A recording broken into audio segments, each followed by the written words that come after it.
Bonsoir à tous, bienvenue sur C8. Je suis ravie de vous retrouver pour une nouvelle édition de Voyage au bout de la nuit. Cette nuit, c'est avec Honoré de Balzac que nous allons partir en vadrouille. En effet, je vais avoir le plaisir de poursuivre la lecture de la Duchesse de Langeais. Nous en sommes au chapitre 2 de cette histoire.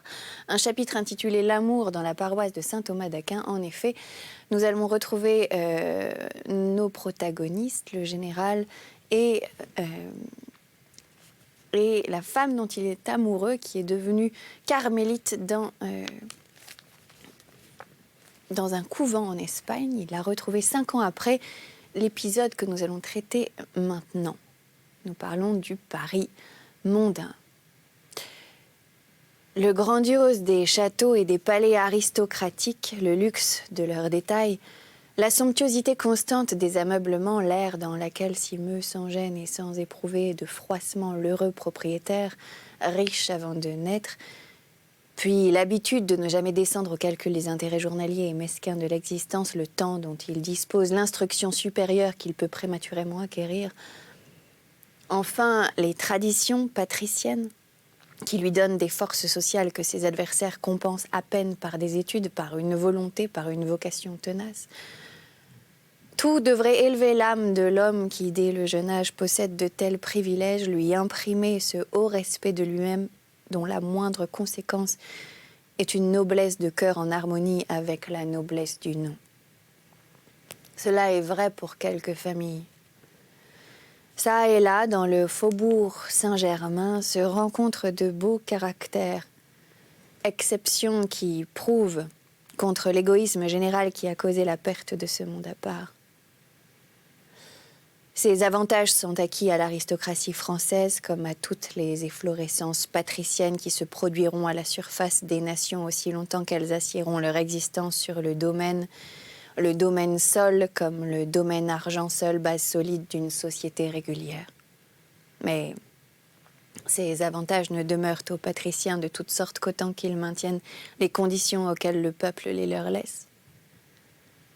C'est des espèces de fiefs moraux dont la tenure oblige envers le souverain. Et ici, le souverain est certes aujourd'hui le peuple. Les temps sont changés, et aussi les armes.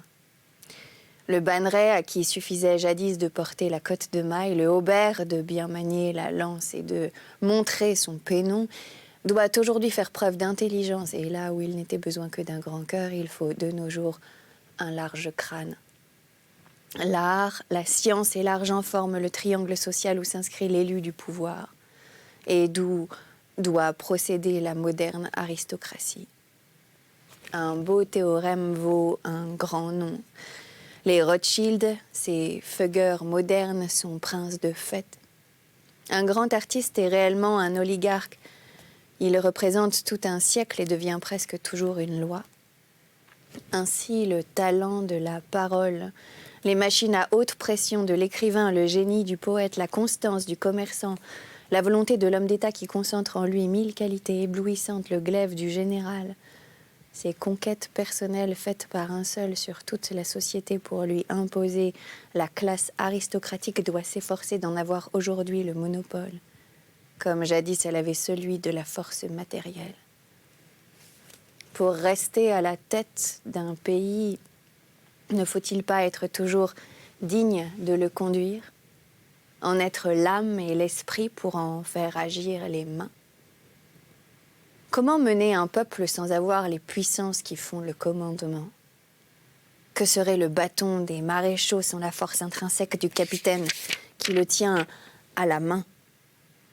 Le faubourg Saint-Germain a joué avec des bâtons, en croyant qu'ils étaient tout le pouvoir. Il avait renversé les termes de la proposition qui commande son existence. Au lieu de jeter les insignes qui choquaient le peuple et de garder secrètement la force, il a laissé saisir la force à la bourgeoisie. S'est cramponné fatalement aux insignes et a constamment oublié les lois qui lui imposaient sa faiblesse numérique.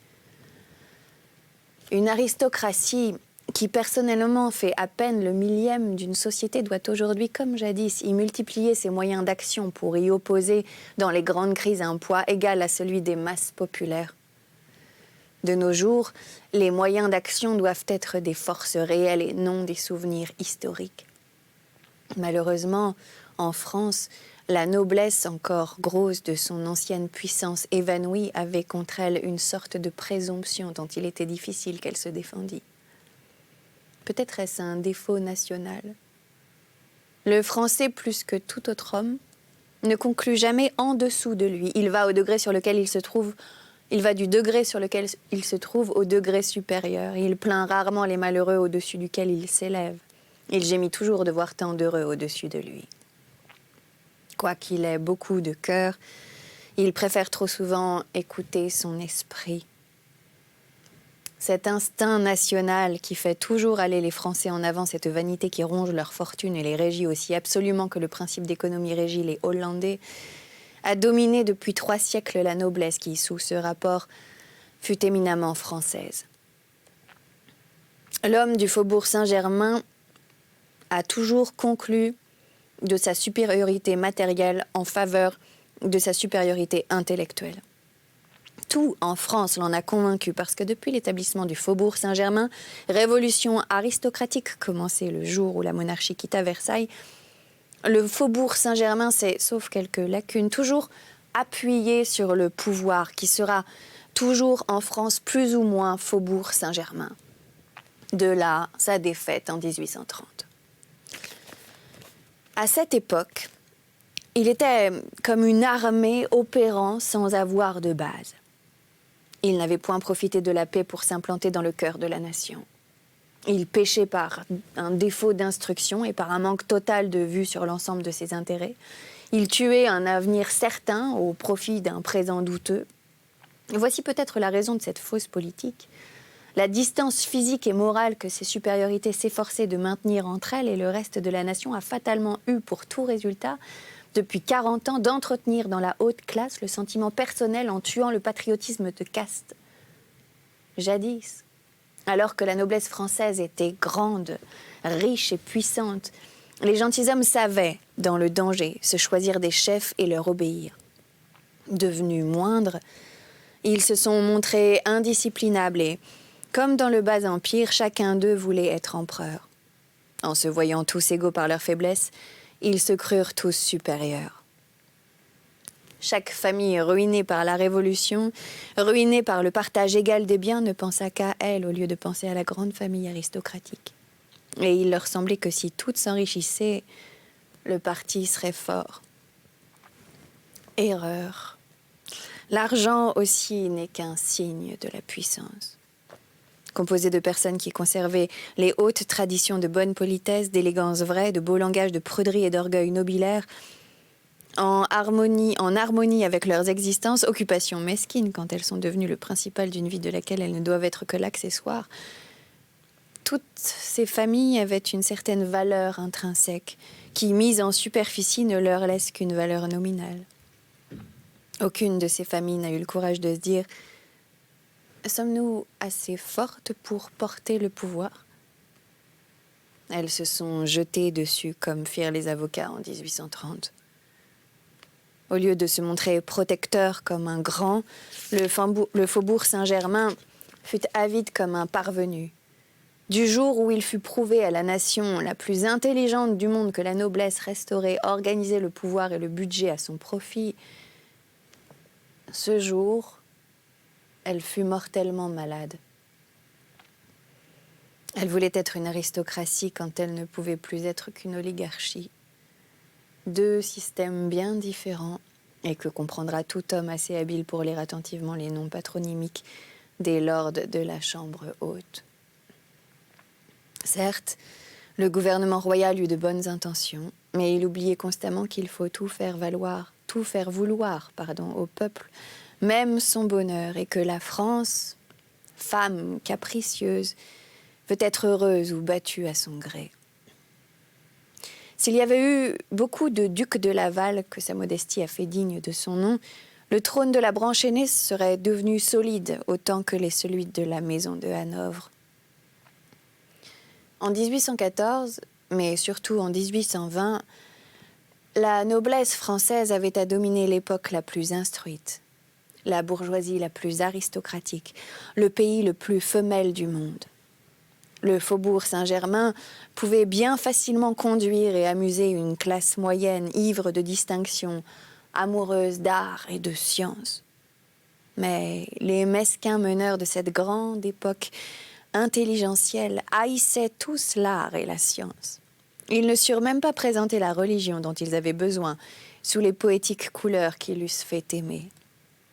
Quand Lamartine, Lamennais, Montalembert et quelques autres écrivains de talent doraient de poésie, rénovaient ou agrandissaient les idées religieuses, tous ceux qui gâchaient le gouvernement faisaient sentir l'amertume de la religion. Jamais nation ne fut plus complaisante. Elle était alors comme une femme fatiguée qui devient facile. Jamais pouvoir ne fit alors plus de maladresse. La France et la femme aiment mieux les fautes. Pour se réintégrer, pour fonder un grand gouvernement oligarchique, la noblesse du faubourg devait se fouiller avec bonne foi afin de trouver en elle-même la monnaie de Napoléon. S'éventrer pour demander au creux de ses entrailles un Richelieu constitutionnel. Si ce génie n'était pas en elle, aller le chercher jusque dans le froid grenier où il pouvait être en train de mourir et se l'assimiler comme la chambre des lords anglais s'assimile constamment les aristocrates de hasard. Puis, ordonner à cet homme d'être implacable, de retrancher les branches pourries, de recéper l'arbre aristocratique. Mais d'abord, le grand système du toryisme anglais était trop immense pour de petites têtes, et son importation demandait trop de temps aux Français, pour lesquels une réussite lente vaut un fiasco. D'ailleurs, loin d'avoir cette politique rédemptrice qui va chercher la force là où Dieu l'a mise, ces grandes petites gens haïssaient toute force qui ne venait pas d'eux. Enfin, loin de se rajeunir, le faubourg Saint-Germain s'est avieilli.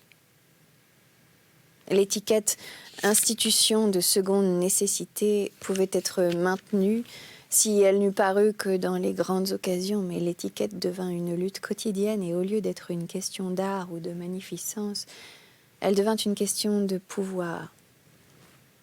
S'il manqua d'abord au trône un de ses conseillers aussi grand que les circonstances étaient grandes, l'aristocratie manqua surtout de la connaissance de ses intérêts généraux qui auraient pu suppléer à tout.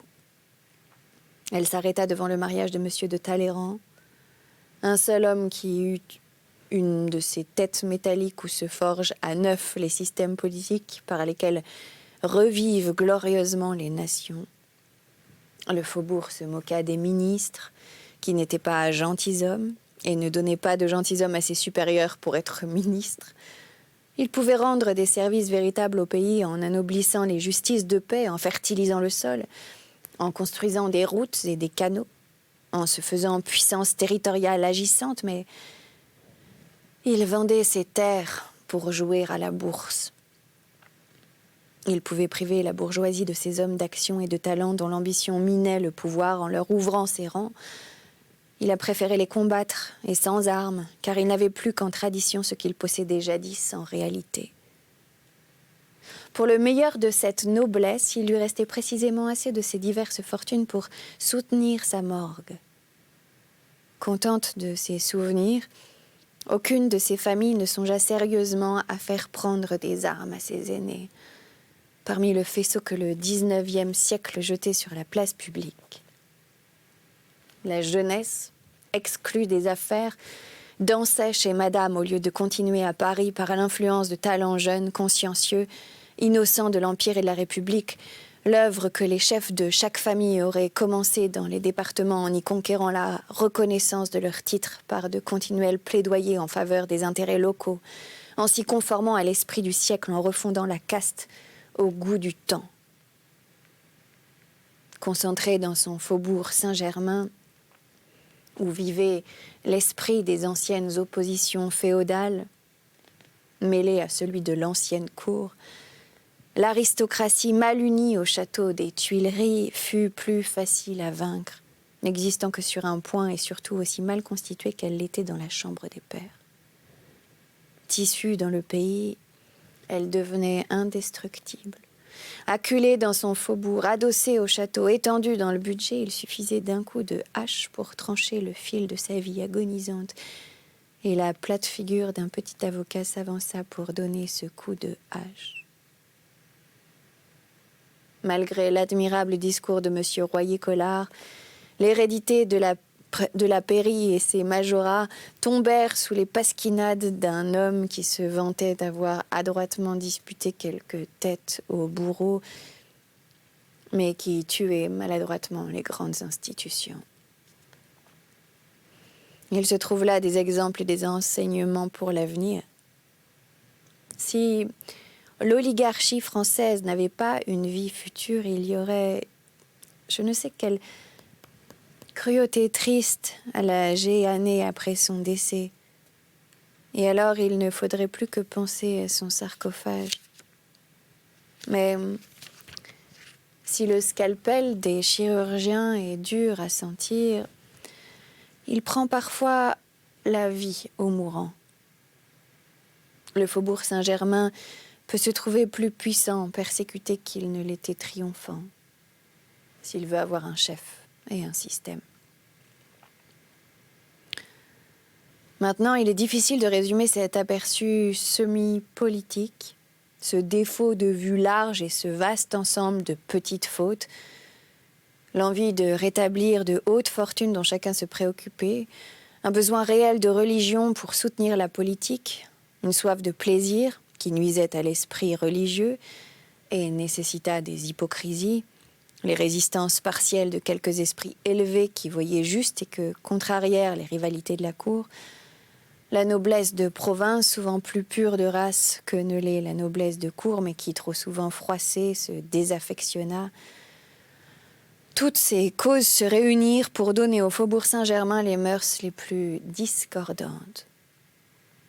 Il ne fut ni compact dans son système, ni conséquent dans ses actes, ni complètement moral, ni franchement licencieux, ni corrompu, ni corrupteur. Il n'abandonna pas entièrement les questions qui lui nuisaient et n'adopta pas les idées qui l'eussent sauvé. Enfin, quelque débiles que fussent les personnes, le parti s'était néanmoins armé de tous les grands principes qui font la vie des nations. Or, pour périr dans sa force, que faut-il être ? Il fut difficile dans le choix des personnes présentées. Il eut du bon goût, du mépris élégant, mais sa chute n'eut certes rien d'éclatant ni de chevaleresque. L'émigration de 89 accusait encore des sentiments. En 1830, l'émigration à l'intérieur n'accuse plus que des intérêts. Quelques hommes illustres dans les lettres, les triomphes de la Tribune, M. de Talleyrand dans les congrès, la conquête d'Alger et plusieurs noms redevenus historiques sur les champs de bataille montrent à l'aristocratie française les moyens qui lui restent de se nationaliser et de faire encore reconnaître ses titres, si toutefois elle daigne. Chez les êtres organisés, il se fait un travail d'harmonie intime. Un homme est-il paresseux, la paresse se trahit en chacun de ses mouvements. De même, la physionomie d'une classe d'hommes se conforme à l'esprit général, à l'âme qui en anime le corps. Sous la Restauration, la femme du faubourg Saint-Germain ne déploya ni la fière hardiesse que les dames de la cour portaient jadis dans leurs écarts, ni la modeste grandeur des tardives vertus par lesquelles elles expiaient leurs fautes et qui répandaient autour d'elles un si vif éclat. Elle n'eut rien de bien léger, rien de bien grave. Ses passions, sauf quelques exceptions, furent hypocrites. Elle transigea pour ainsi dire avec leurs jouissances. Quelques-unes de ces familles menèrent la vie bourgeoise de la duchesse d'Orléans, dont le lit conjugal se montrait si ridiculement aux visiteurs du palais royal. 2 ou 3, à peine, continuèrent les mœurs de la régence et inspirèrent une sorte de dégoût à des femmes plus habiles qu'elles. Cette nouvelle grande dame n'eut aucune influence sur les mœurs. Elle pouvait néanmoins beaucoup, elle pouvait, en désespoir de cause, offrir le spectacle imposant des femmes de l'aristocratie anglaise, mais elle hésita niaisement entre d'anciennes traditions, fut dévote de force et cacha tout, même ses belles qualités. Aucune de ces Françaises ne put créer de salon où les sommités sociales vinssent prendre des leçons de goût et d'élégance. Leur voix jadis si imposante en littérature, cette vivante expression des sociétés y fut tout à fait nulle. Or, quand une littérature n'a pas de système général, elle ne fait pas corps et se dissout avec son siècle.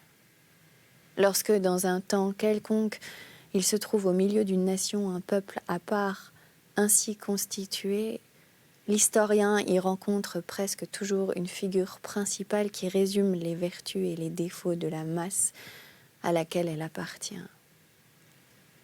Coligny chez les Huguenots, le coadjuteur au sein de la Fronde, le maréchal de Richelieu sous Louis XV, Danton dans la Terreur. Cette identité de physionomie entre un homme et son cortège historique est dans la nature des choses. Pour mener un parti, ne faut-il pas concorder à ses idées? Pour briller dans une époque, ne faut-il pas la représenter? De cette obligation constante où se trouve la tête sage et prudente des partis d'obéir aux préjugés et aux folies des masses qui en font la queue, dérivent les actions que reprochent certains historiens aux chefs de parti. Quand, à distance des terribles ébullitions populaires, ils jugent à froid les passions les plus nécessaires à la conduite des grandes luttes séculaires. Ce qui est vrai dans la comédie historique des siècles est également vrai dans la sphère plus étroite des scènes partielles du drame national appelé les mœurs. Voilà, c'est sur cet intelligent parallèle que nous allons nous arrêter. C'était donc la duchesse de Langeais. Nous étions au chapitre de l'amour dans la paroisse de Saint-Thomas d'Aquin. C'était Honoré de Balzac qui nous a fait le plaisir de nous prêter ces mots ce soir. Merci de nous avoir suivis. Vous pouvez nous retrouver sur les réseaux sociaux #VBN. Et quant à moi, je vous dis à très bientôt sur notre chaîne pour de nouvelles aventures littéraires. Excellente journée si vous vous réveillez et très bonne nuit si vous vous couchez.